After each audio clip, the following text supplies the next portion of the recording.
श्री शिवाय नमस्तुभ्यम। हम सबको पता है कि 7 फरवरी को माता अशोक सुंदरी का दिन है। मैंने आपको बताया है कि जब भी हफ्ते में कोई भी विशेष शुक्रवार का दिन हो, जैसे ये है गुप्त नवरात्रि की 10वीं तिथि और उस दिन है शुक्रवार, इसका मतलब ये दिन किसको समर्पित होगा? माता अशोक सुंदरी को। तो आप सभी लोगों को अपने जीवन के कष्टों को दूर करने के लिए सुबह से लेकर के रात तक के टाइम पे कभी भी शुक्रवार के दिन गुलाब की 7 पंखुड़ियों से एक छोटा सा उपाय करके देखिएगा। मां अशोक सुंदरी की कृपा आपके ऊपर और आपके पूरे परिवार के ऊपर हमेशा बनी रहेगी। ठीक है ना? अलग तरीके से बताऊंगा, बिल्कुल नया सा उपाय है, तो समझने की कोशिश करिएगा। ठीक है ना? देखो, सबसे पहले मैं आपको बता दूं, इस उपाय के लिए हमें 3 चीज़ों की आवश्यकता पड़ेगी। कितनी? 3।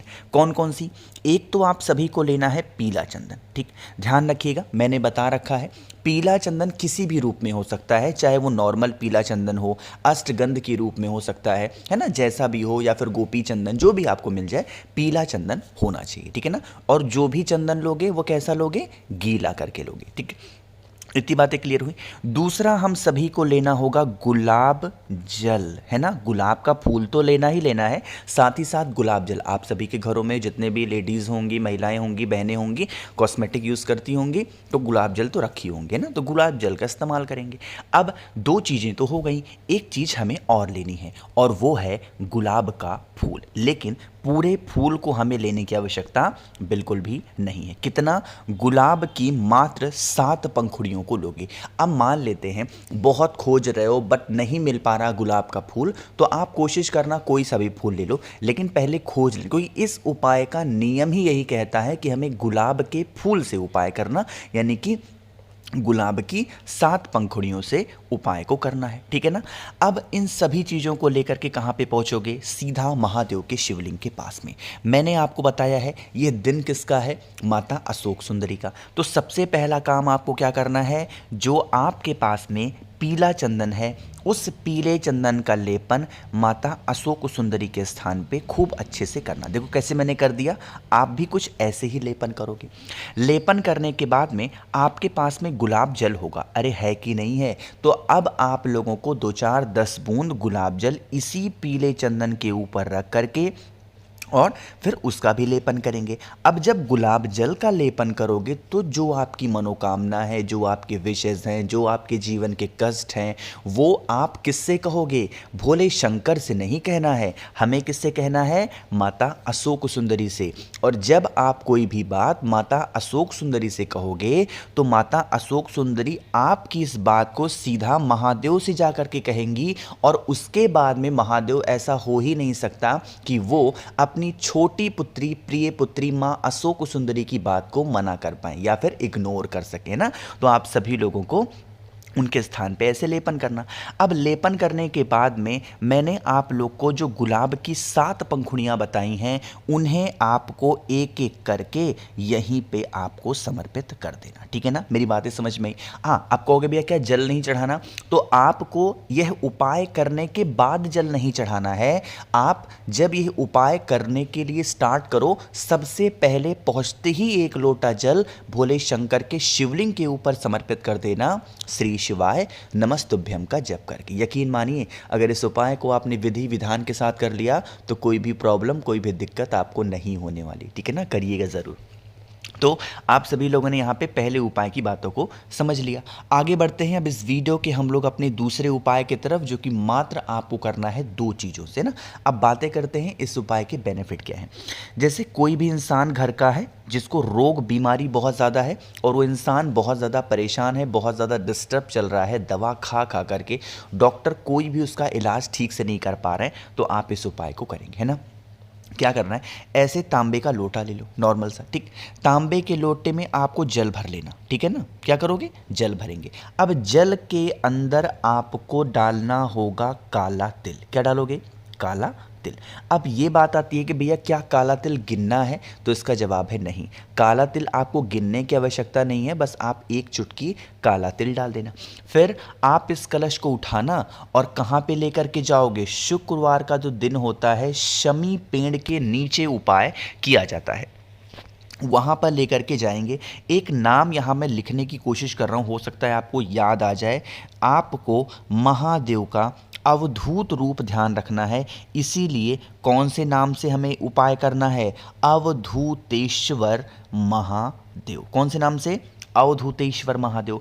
अब जो आपके पास में तांबे के लोटे में जल है, अवधूतेश्वर महादेव के नाम से शमी पेड़ की जड़ में आप समर्पित करेंगे। बस एक चीज़ का ध्यान और रखेंगे कि जब हम यह उपाय शमी पेड़ की जड़ में कर रहे हों तो उपाय करने से पहले एक घी का दिया गोल बत्ती का, शमी पेड़ के नीचे जो दीपक जलाने का प्रावधान होता है, क्या होता है? गोल बत्ती का। तो गोल बत्ती का दिया लगा देना एंड देन लास्ट में आप एक लोटा जल किसके नाम से?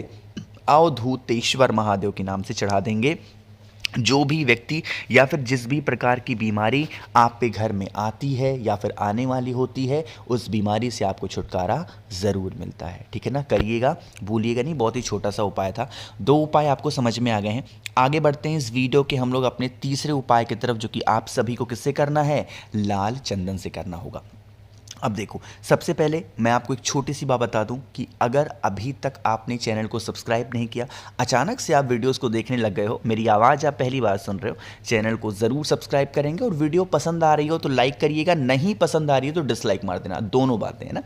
चलो अब बातें करते हैं। सबसे पहले समझ लेते हैं कि यह उपाय हमें करने से बेनिफिट क्या होने वाला है। कौन सा दिन है? शुक्रवार का। तो मैंने आपको बता रखा है शुक्रवार का दिन किसका होता है? माँ लक्ष्मी का होता है। अरे होता है कि नहीं होता? बताओ भाई, होता है ना। तो आपको यह उपाय किसके लिए करना है? पैसों के लिए करना है, यानी कि घर में धन की कमी बहुत ज़्यादा है, देन आप इस उपाय को निश्चित तौर पे करेंगे। ठीक, चलो समझते हैं। अब सबसे पहले मैं आपको बता दूं कि महादेव को अगर कोई भी चंदन बहुत प्रिय है तो कौन सा होता है? लाल चंदन। और ये भी मैं बता चुका हूं कि हमें कोई भी चंदन सूखा नहीं लेना है। तो आपको क्या करना है? ऐसे चंदन लीजिएगा और उसको छोटी सी कटोरी में डाल करके उसको अच्छे से गीला कर लेना। ठीक, गीला करने के बाद में आपको ज़रूरत पड़ने वाली है 3 बेलपत्र की। किसकी? 3 बेलपत्र की। और वही मंत्र आपको ध्यान होगा। अच्छा एक बात बताऊं मैं आपको, मैं कोई भी उपाय बताता हूं, आपको लगता ही नहीं हो कोई उपाय नया है, क्योंकि नया उपाय जब गुरुजी बताते हैं तो मैं बता देता हूं। अब नहीं बता रहे तो नहीं बताता हूं, क्यों अपनी तरफ से मैं बताऊं आप लोग को, है ना। तो ये मत सोचा करो कि भैया कैसे क्या करना है, आप वही उपाय आप बताओ। कोई उपाय नया आपको लग रहा है? नहीं। मेरा काम क्या है? मेरा काम है जब जो दिन आता है मैं आपको वो उपाय याद दिला दूं और आप अपने घर पे उपाय को कर पाओ। ठीक है ना? मेरी यही काम है और मेरा कोई काम नहीं है, समझ रहे हो। चलो, तो अब आपको एक मंत्र बताता हूं। वो मंत्र शायद मैं आपको बता भी चुका हूं, याद होगा। क्या नाम बोलना है? ओम श्रीम नमः। फिर से बोल रहा हूं, क्या बोलोगे? ओम श्रीम नमः। यही मंत्र होता है माँ लक्ष्मी का प्रिय मंत्र। तो आप सभी को क्या करना है? जो लाल चंदन है उस लाल चंदन को बेलपत्र के बड़े वाले पत्ते पे लगाओगे। कितनी बेलपत्र पे? 3 की तीनों बेलपत्र पे ओम श्रीम नमः का स्मरण करते हुए लाल चंदन लगाना। बड़े वाले पत्ते पे तो गोल गोल लगा देना, लेकिन जो नीचे की दोनों छोटी छोटी पत्तियां दिखती हैं उस पर एक छोटी छोटी बिंदी ऐसे ऐसे करके आप लगाओगे। और जब बिंदी लगाओगे तो ध्यान होना चाहिए, ये बिंदी लगेगी रिद्धि के नाम से और ये बिंदी लगेगी सिद्धि के नाम से। बातें समझ में आ रही क्या? फिर अब आप इस बेलपत्र को उठाना, तांबे के लोटे में जल को भर लेना और पहुंच जाना सीधा महादेव के शिवलिंग के पास में। ठीक, सबसे पहला काम करेंगे, पहुंचते ही 1 लोटा जल महादेव के शिवलिंग के ऊपर चढ़ाना। पहला काम जल ही चढ़ा दो। ठीक, दूसरा काम क्या करना है? जो आपके पास में 3 बेलपत्र हैं, 1 बेलपत्र माता अशोक सुंदरी के स्थान पे, ठीक, दूसरी बेलपत्र माता के हस्त कमल पे, तीसरी बेलपत्र महादेव के शिवलिंग के ऊपर। देखो, मेरे पास ऐसा कोई टूल नहीं होता, ना ही मेरे पास बहुत पैसा है कि मैं एडिट करके बस दिखा पाऊँ कि ऐसे रखना है बेलपत्र, वैसे रखना है। मैं अपनी उंगलियों से ही आपको बना के दिखा दे रहा हूँ ताकि आपको, देखो बेलपत्र जैसा ही मैं बना रहा हूँ, कोशिश कर रहा हूँ मैं, तो आपको दिख गया होगा ना। तो आप भी कुछ ऐसे चढ़ाना, जैसे मैंने चढ़ा रखा है ना, आप भी ऐसे ही चढ़ाना। डंडी ऐसे होनी चाहिए, पत्ती ऐसे होनी चाहिए, इस चीज़ का विशेष ध्यान दीजिएगा। समर्पित करके और अपने घर में धन संपदा की प्रार्थना महादेव से कर लेना। ठीक है ना? शुक्रवार का दिन है, माँ लक्ष्मी का दिन है, उपाय ज़रूर करना है। आगे बढ़ते हैं इस वीडियो के सबसे आखिरी और बहुत ज़्यादा स्पेशल से उपाय की, जो कि आप सभी को करना है काले तिल से। यह उपाय स्पेशली होगा क्रोध के लिए, कि अगर आपके घर में लोग गुस्सा करते हैं, क्रोध करते हैं, तो उनके गुस्से को कैसे शांत कर सकते हो, उनके क्रोध को कैसे शांत कर सकते हो। इसके लिए 2 चीज़ों की आवश्यकता होगी। 10वीं तिथि का यह उपाय है, 31 काले तिल आपको लेने हैं, साथ ही साथ 31 बेल पत्र भी लेने हैं। कहोगे भैया हमें एक बेल पत्र नहीं मिलती, आप 31 बता दे रहे हो, कोई अल्टरनेट बताओ इसका। तो इसका अल्टरनेट है चावल का दाना, है ना। अगर आपको बेल पत्र नहीं मिलती है तो इसकी जगह पे 31 चावल के दाने भी ले लेना, ठीक है ना।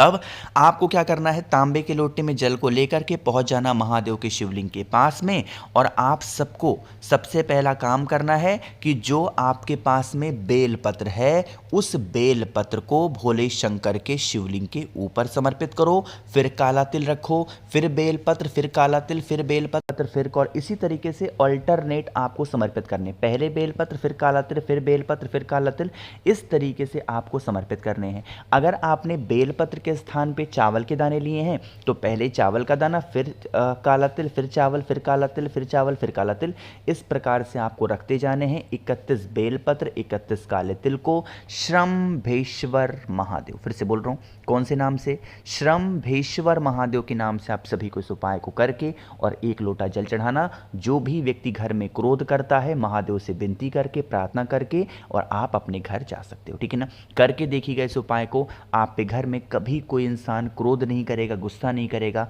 पूरी फैमिली, पूरा परिवार आपका खुश रहेगा। मैंने कोशिश की आप सभी को अच्छा समझाने की। वीडियो पसंद आई हो तो लाइक करिएगा, कुछ पूछना है नहीं समझ में आया नीचे कमेंट सेक्शन में पूछें, और मेरे जितने भी भाई बहन आवाज़ आज मेरी पहली बार सुन रहे हैं चैनल को ज़रूर सब्सक्राइब करेंगे। श्री शिवाय, नमस्तुभ्यम।